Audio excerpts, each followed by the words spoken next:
Just as within an organization you learn things, we learn things about the model also.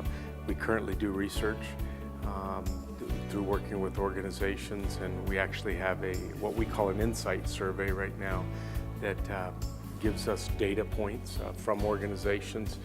We research those. We take input from organizations, from facilitators that work with us, from all of our,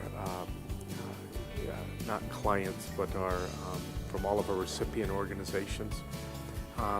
And we take all of that in and say, how can we make this better? And by better, lots of times it's how can we make it more clear? How can we make it more understandable?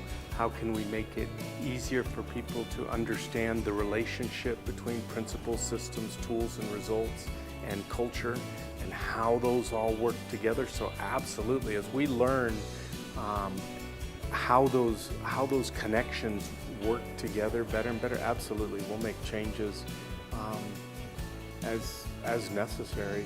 It's really as we learn things, as people use it, and as the organizations that use the model, because I mentioned recipient organizations, but there are actually many organizations that use the model that may never challenge for the Shingo Prize, and that's great. We want everybody to be able to use the model, but we get input from them as well.